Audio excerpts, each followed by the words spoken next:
내용이 이제 좀 길잖아요, 본문이. 근데 어려운 건 없으니까. 이제 메뚜기 재앙에서 관한 얘기인데, 10가지 재앙 중에는 8번째 재앙이고, 이 하늘 재앙 중에 2번째입니다. 이 재앙은 이제 애굽에 있는 여러 가지 다시론 중에 곡물의 신 세라피스를 압도하는 그런 재앙입니다.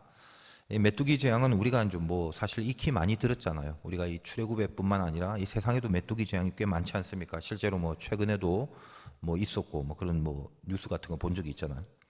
또 성경에도 뭐 요엘 혹은 뭐 요한계시록 그건 이제 황충이라고 표현되어 있는데, 그런데 보면 메뚜기 떼들의 재앙이 나오기도 합니다. 저번 시간에 말씀드렸다시피 이제 이 하늘 재앙은 비, 바람, 태양 여기에 대한 재앙이라고 그랬죠. 그 비나 바람이나 태양이 하나님 뜻 가운데 적당하고 적절하기만 하면 이 땅에 아주 그 풍성한 열매를 거둘 수가 있죠. 그러나 그것이 하나님의 뜻에서 빗나가게 되면 이제 그때부터는 제약이 되는 거랬지. 저번 시간에 우박은 비가 물로 내려야 되는데 이게 얼음으로 내린다. 이게 비의 변이를 말하는 거고. 오늘 이제 메뚜기는 뭐냐면 바람의 변이를 말합니다. 13절 잠깐 볼게요.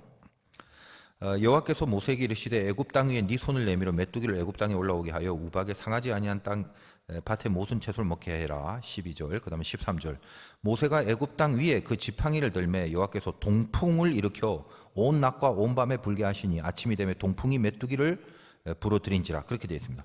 동풍을 불어서 메뚜기 떼를 이제 불어온다고 그럽니다. 사실 요 시즌이 뭐 농번기니 무슨 추수절이니 뭐 그런 거 자세히 여러분이 알 필요는 없지만 이제 이 시즌이 뭐냐면 동풍이 불어올 시즌이 아니라고 이제 하더라고요. 그러니까 자연스럽게 불어야 될 바람이 있는데 자연스러울 바람의 질서가 무너지고 때 아닌 동풍이 불어서 메뚜기 떼를 이렇게 몰고 오게 된 겁니다. 동풍이란 게 뭐냐면 동쪽에서 불어오는 바람을 동풍이라고 그러는데 이 메뚜기 떼들이 자기 힘으로 나는 것이 아니라 이렇게 바람을 타고 이 바람의 힘으로서 하루에 한 150km 정도 그걸 이동할 수 있다고 그래요. 이건 뭐 요즘도 이제 메뚜기 재앙이 곳곳에 드러나는 거니까 이제 과학적인 이제 사실이고요.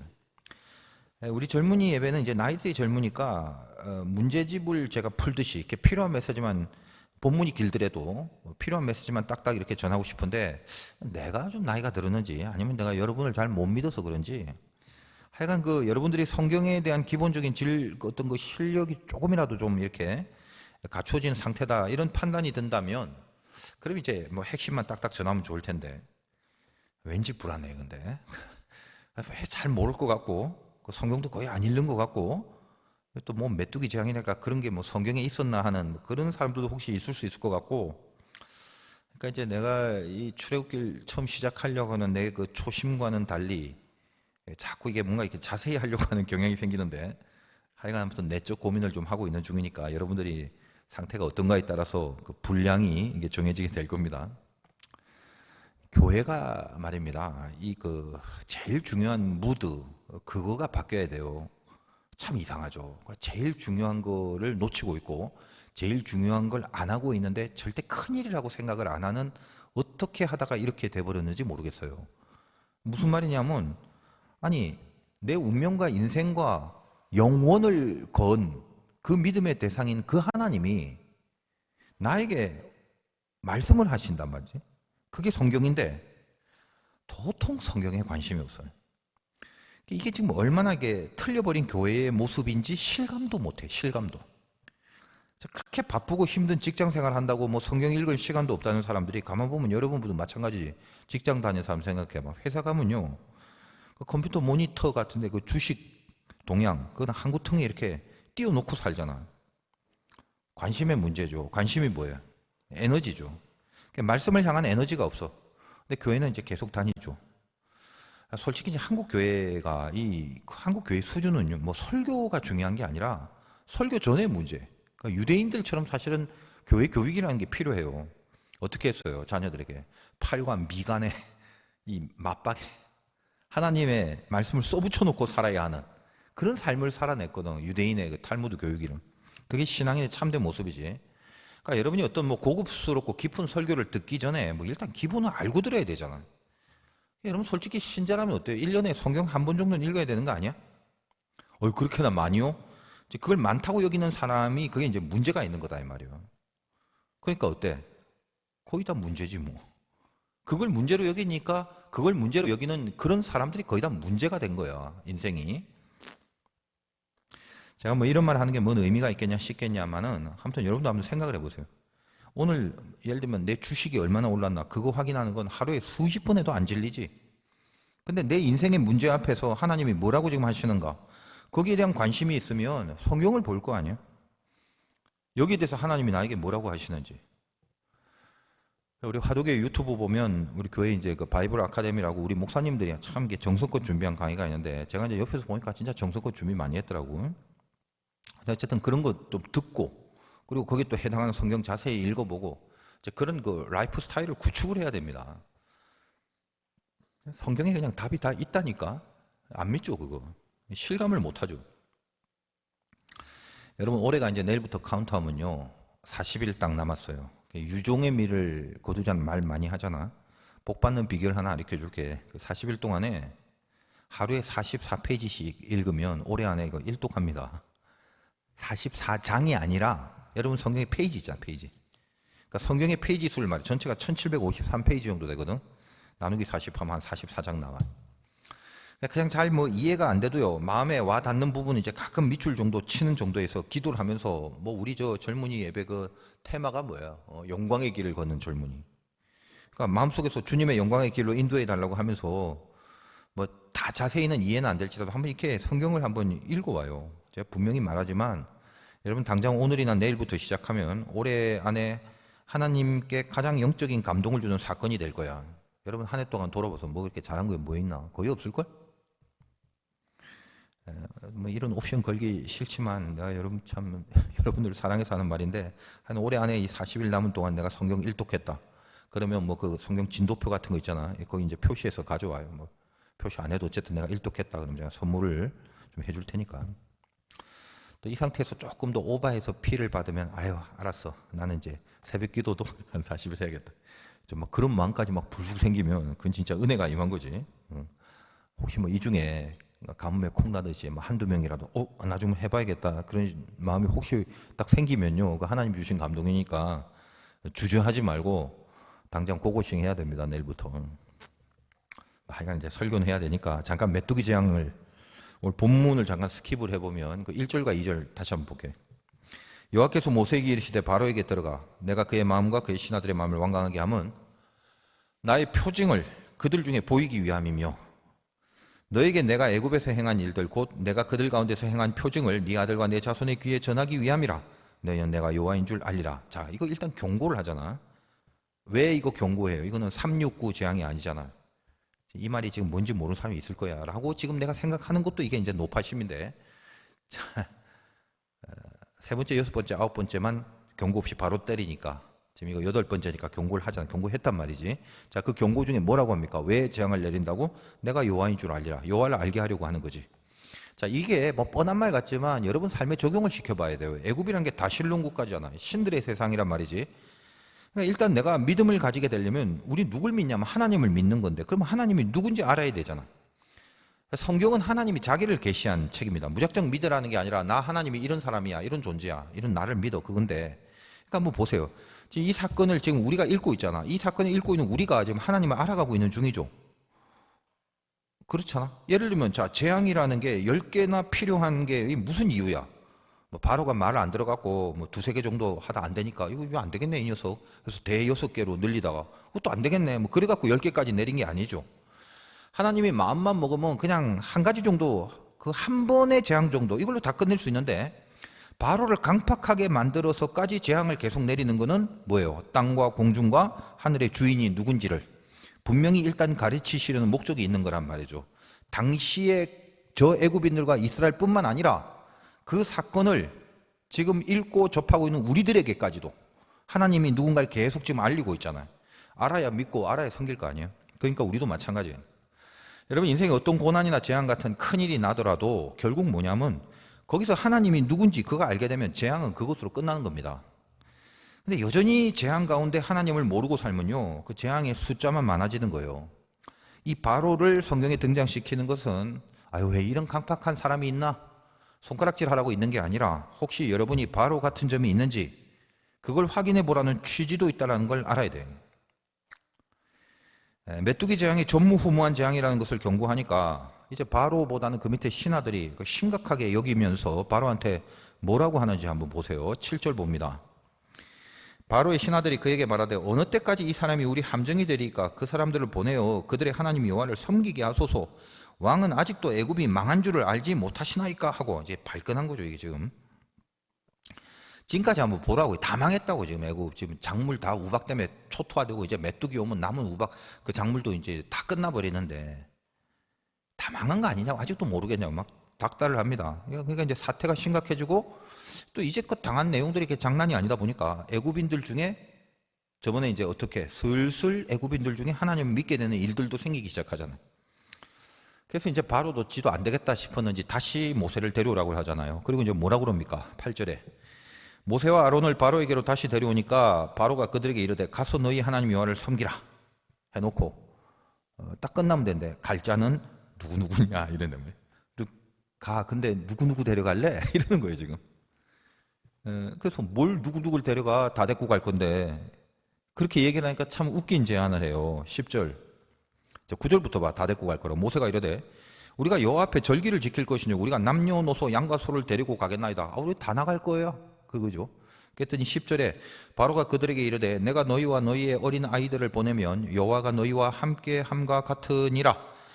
보라 그것이 너희에게는 나쁜 것이니라. 이렇게 돼 있죠. 이 번역이 참 이상해서 이해가 안 될 거예요. 참고로 여러분이 이제 혹시 오늘 제 말을 듣고 성령의 감동이 임해서 목사님 말씀처럼 나 40일 남았는데 성경 이래독 해야겠다. 그렇게 마음에 작정한 사람들은 권유하건대 새 번역 성경이 있어요. 그걸 읽으면 더 좋아요. 없는데요. 없는 할 수 없지. 사면 되지. 돈 없는데요. 그러니까 있는 성경 읽어요 그냥. 그러니까 지금 이 10절이 무슨 말이에요? 그냥 읽으면 이상하지. 그러니까 이게 이런 말입니다. 바로가 만약에 어린 아이들까지 보내면 내가 어린 아이들까지 다 떠나보내게 하면 하나님이 진짜 너희와 함께 하는 거다. 그 말이거든요. 그러니까 이게 뭐냐면 바로 입장에서는 하나님 부인하잖아. 근데 내가 어린아이까지 이렇게 다 보내는 일이 생기면 그건 진짜로 하나님이 너희와 함께 했기 때문에 그렇게 될 수 있다라는 거다. 그러니까 내가 인정할게. 이게 무슨 말이에요? 나는 하나님을 인정 안 하니까 그런 일은 결코 생길 수 없어. 그런 말이거든요. 그러니까 이제 이걸 그냥 국산말로만 이런 식으로 번역을 해놓으니 읽고 아무튼 이해가 되겠어. 그래서 이게 한국 사람, 한국 신자, 한국 교인에게 있어서 성경 통독은 그래서 인내가 필요한 작업입니다. 이 번역 잘못한 것들도 이런 식으로 이 사람의 인내를 훈련시키는 합력하여 선을 이루는 과정이 되는 것이에요. 자, 그러니까 바로가 야 장정만 다 큰 어른들만 그러거든. 11절 봐요. 야, 그렇게 하지 말고 너희 장정만 가서 여호와를 섬기라. 이것이 너희가 구하는 바니라. 이에 그들이 바로 앞에서 쫓겨나니라. 두 번째 불러놓고 또 이제 쫓겨나 버리는 거지. 왜 그래요? 왜 장정만 가고 아이들 남겨둬라고 그래? 완전히 나가는 거 막으려고 그러죠. 애들이 있으면 돌아오게 되잖아. 그죠? 그러니까 마귀로 대변되는 이 바로의 심리가 뭐냐면 절대 출애굽을 허용 안 하겠다는 거예요. 너희는 내 거야. 너희는 하나님 거 아니야. 그거거든. 그래서 이제 결국은 이제 이 메뚜기 떼가 몰려오죠. 13절 보겠습니다. 모세가 애굽 땅 위에 그 지팡이를 들매 여호와께서 동풍을 일으켜 온 낮과 온 밤에 불게 하시니 아침이 되면 동풍이 메뚜기를 불어들인지라. 동풍을 불게 하는데 메뚜기 떼는 바람 타고 옮긴다고 그랬지. 동쪽에서 몰아서 쭉 서쪽으로 와야 돼 지금. 홍해를 건너서 이집트로 데려오는 거거든.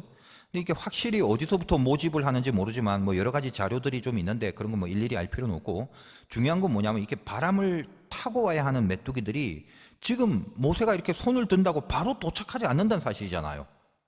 그렇지. 근데 13절에 보니까 모세가 지팡이를 대니까 낮과 밤에 즉 하루 만에 메뚜기 떼들이 몰려온 거야. 그래서 이제 우박으로 인하여 우박재앙 이후에 살아남은 작물들을 초토화시켜 버리죠. 여기서 굉장히 중요한 사실이 뭐냐면 모세가 지팡이를 든 시점에서 하루 동안 사이에 동쪽에 저 아라비아 반도 정도에 있는 메뚜기 떼들이 거기서 막 씩씩 모이고 몰려갖고 바람이 불어오니까 그 바람을 타고 이집트까지 쭉 오면서 바다를 건너서 홍해 바다를 건너서 그래서 불어 닥칠 만한 시간이냐 그거예요. 이집트의 메뚜기 떼들의 자료를 보면 지금의 이쪽이 파키스탄 뭐 어디가 어딘지 모르겠지만 찾아보세요. 그 정도부터 이제 시작을 한다고 하는데 정확한 내용은 잘 모른다 치고 그럼에도 하루 동안 이 이집트에서 이렇게 오기까지 실은 그 동풍은 일단은 당시에 그 상식적인 절기에 불어야 될 바람이 아니기 때문에 상식적인 절기의 그 자연 법칙을 거스려서 그래서 불기 시작한 것이고, 이미 그 전부터 메뚜기를 이렇게 모아갖고 바람을 타게 하시고 있었다는 사실이죠. 그래서 모세가 손을 들 때 하루 만에 그 메뚜기가 오게 되는, 이게 뭘 말하는 거예요? 그리고 이제 바로를 강팍하게 하시고, 이미 바로의 강팍함을 이미 예정하시고 다 알고 계시고 그 전부터 메뚜기 재앙을 어떻게 한다 계획하시고 작업을 하시고 있었다는 거거든. 모세가 손 들고 든 그때부터 이제 메뚜기 재앙 시작해야겠다. 그때부터 뭐 메뚜기 떼들만 불러 모고 야 일로 와봐 뭐 이러면서 바람 그때 만들고 이러지 않았다는 거예요. 그 전부터 이 작업이 되어 있었다라는 거예요. 굉장히 중요한 메시지가 있지 이게. 우리가 뭘 느낄 수 있습니까? 이 출애굽의 전 과정은 하나님의 스케줄 안에 전부 다 담겨져 있는 사건이란 말이에요. 뭘 위해서 이런 철저한 스케줄이 필요했나? 이스라엘의 구원을 위해서. 우리에게 적용하면 뭐예요? 다시 말하면 우리도 하나님이 당신 자녀를 삼으시는 이 사건이 뭐 우연찮게 혹은 안 할래다가 어쩌다가 소발에 쥐잡듯이 그렇게 되어진 구원이 아니란 말이에요. 좋은 일도 하나님의 철저한 스케줄 안에서 진행되지만 여러분에게 겁을 좀 주자면, 여러분이 바로 같은 강팍함으로 계속 버팅기고 있으면 당장은 아무 일도 없는 것 같지만 지금 이미 동쪽에서 바람을 일으키고 계심을 눈치채고 깨달아야 된다는 거예요. 두려워할 줄 알고. 항상 인간이 어리석은 게 당해야. 하여간 당하기 전에 말로 해서 깨닫는 사람은 천에 하나 만에 하나야. 그게 어쩔 수 없지. 바로가 그렇죠. 바로는 당해놓고도 계속 까먹어. 뭘 당했는지. 10번이나 까먹어. 오늘도 바로가 회개하는 척합니다. 당하니까. 17절 보세요. 바라건대 이번만 나의 죄를 용서하고 너희 하나님 여호와께 구하여 이 죽음만은 내게서 떠나게 하라. 굉장히 처절하게 막 무릎 꿇는 것 같죠. 근데 뭐 뒤에 보면 또 뻔하지. 다 까먹고. 까먹은 게 아니라 그냥 거짓이지 회개가. 그러니까 하나님이 이제 어쨌든 이걸 받아주잖아. 늘 그런 식이죠. 이제는 서쪽에서 바람을 이렇게 일으켜갖고 메뚜기 떼를 홍해에 몰아넣으십니다. 19절 볼게요. 여호와께서 돌이켜 강렬한 서풍을 불게 하사 메뚜기를 홍해에 몰아넣으시니 애굽 온 땅의 메뚜기가 하나도 남지 아니하니라. 참 이것도 귀한 메시지 같아. 우리가 좀 깨달아야 될 게 뭐예요? 만약에 서풍을 계속 끝까지 하나님이 불었다. 자, 그러면 메뚜기 떼가 어떻게 되는 거예요? 홍해도 건너서 원래의 아라비아 반도 넘어 저 파키스탄에 이르기까지 원래 서식지로 가겠지. 뭐 그럼 그 땅에도 이제 피해가 있겠지만 그 땅의 피해를 피하기 위해서 거기까지 안 보낸 뭐 그런 사실도 있겠지만 영적 메시지가 더 중요한 거예요. 바다에 서풍을 불어서 저쪽으로 가는 동안 홍해 바다에 빠뜨려 버리잖아. 올 때는 홍해 바다를 건너서 왔는데 갈 때는 서풍을 불어서 가다가 바다에 수장을 시켜버리는 거예요. 무슨 말입니까? 재앙이라는 건요, 이게 메시지야. 홍해 바다를 건널 수 없는 거예요. 저쪽으로. 그 이스라엘이 홍해를 건너게 되면 그때부터 뭐냐면 그 섹타는 하나님이 다스리는 영역이거든. 그래서 어떻습니까? 애국 군사들이 쫓아오다가 꼭 이 메뚜기 떼처럼 홍해 바다에서 수장되잖아요. 절대로 홍해 건너 이쪽으로는 애굽이라는 권세가 올 수 없다. 이 말을 하는 거예요. 그러니까 우리를 향한 하나님의 아주 깊은 그 마음이 담겨져 있는, 재앙 하나를 일으키더라도 이런 메시지를 하나님이 주신다 이 말이에요. 오늘 제목은 바람 준비잖아. 하나님은 심판을 위해서 미리 바람을 준비하고 그 바람을 맞은 애굽은 초토화됐습니다. 그렇다면은 우리도 하나님이 준비한 어떤 바람을 맞아야 되는데 우리가 맞아야 될 바람은 뭐예요? 그게 재앙의 바람이 아니죠. 우리는 성령의 바람이잖아. 성령의 바람, 이 바람을 히브리 말로 루하흐라고 하는데 성령을 말할 때 루하흐를 사용합니다. 니고데모한테 주님이 뭐라고 하십니까? 바람이 임의로 불매. 어디서부터 어디로 가는지 모른다고 하잖아. 성령이 그렇단 말이지. 우리 초대교회를 보면 사도행전에 급하고 강한 바람 같은 것이 임한다. 이 성령을 표현하기도 하죠. 급하고 강한 바람. 그 느낌이 어때요? 어디서 어떻게 오는지 우리로선 도무지 알 수 없는 거라 이 말이지. 근데 에너지가 있는, 파워가 있는 거지. 급하고 강한 바람. 여러분이 이 예배에 왔을 때 이 예배에 와서 맞아야 될 바람이 뭐예요? 재앙의 바람이 아니라 성령의 바람이거든. 이게 참 이게 과학적이기도 하고 영적이기도 한데, 여러분 바람이 어떻게 일어나? 바람이 왜 생겨? 뭐 부채질해서 생겨? 그건 이제 우리가 부채질할 때 생기는 바람이고, 자연에서 바람이 어떻게 일어납니까? 공기가 더워지잖아. 더워지면 가볍지. 위로 올라가요. 이걸 저기압이라고 그래요. 그리고 차가운 바람은 무거워서 그 더워진 공기가 올라간 없어진 틈을 찾아 들어오는 거예요. 이걸 고기압이라고 그런단 말이지. 그러니까 여러분 상식적으로 이 고기압과 저기압 이것이 계속 순환이 되는, 위로 올라가는 에너지가 생길 때 바람이 일어나는 거예요. 이게 굉장히 영적인 교훈이 있는 거죠. 여러분이 예배 중에 바람을 맞아야 한다는 게 뭐예요? 성령의 바람이 왜 불어오는 거예요? 안에서 뜨거워졌을 때, 이 뜨거워진 마음이 하늘을 향해 갈 때 그쪽으로 바람이 불어오는 거거든. 여러분이 말씀이 들어오면 이 차가워진 이 세상의 것들을 뜨겁게 만들어서 하늘로 보내는 작업을 해요. 거기서 이 세상의 것들과 하나님의 것들이 충돌을 일으키고 그 충돌이 열이 되면은 안에 영적인 에너지가 생겨서 막 하늘을 향해 마구 올라가는 거예요. 그게 예배야, 그게. 내가 묵상해 보니까 그런 것 같아. 그러니까 말씀이 던져지는 곳이. 주님께서 내가 불을 땅에 던지러 왔노니, 여러분의 예배가 그래서 불 같은 예배가 된단 말이에요. 무슨 막 그 길길이 날뛰고 그냥 막 땡꼬함을 질러가면서 이런 게 아니라, 여러분 가슴이 뜨거워요. 폼, 뭐 모션, 뭐 이런 것도 중요할 수는 있겠지만 저는 이런 게 별로 안 속아요. 그러니까 여러분 보통 이렇게 그 젊은이들 무슨 찬양 집회니 뭐 이런 걸 보면 참 은혜가 있긴 한데, 이 가슴에 진짜 뜨거우면 이 폼이 뜨거운 게 아니라 가슴이 진짜 뜨거우면 나가서 삶이 바뀌어야 될 거 아니야. 근데 항상 현장에서는 세상에 온갖 불은 다 받는 것 같은 폼은 하는데 나가서 그 삶을 보면 전혀 신앙적이지 않고 세상적인 삶을 똑바로 그대로 살아가는 그런 천지의 젊은이들이 있거든. 그러니까 뭐 찬양하는 그 집회 자체를 내가 부인하는 건 아닙니다. 근데 전작 본질적으로 뭐가 은혜를 받은 자의 증거냐 이 말이지. 우리 심령의 뜨거움이 있어야 될 거 아니에요. 심령의 뜨거움.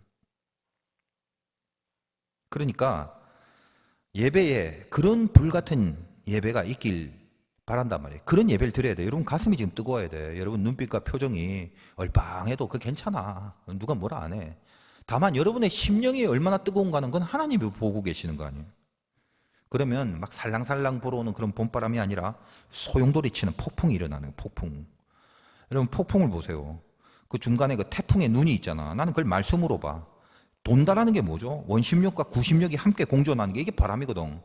소용돌이 치는 태풍을 한번 생각해 보라고. 여러분이 뭘 하나 팍 돌리고 있어. 세게 돌리면 돌릴 수가 없대요. 구심력이라는 건 안으로 끌어당기는 힘이고, 원심력이라는 것은 바깥으로 나가는 힘인데, 이게 예배가 그거하고 같아요.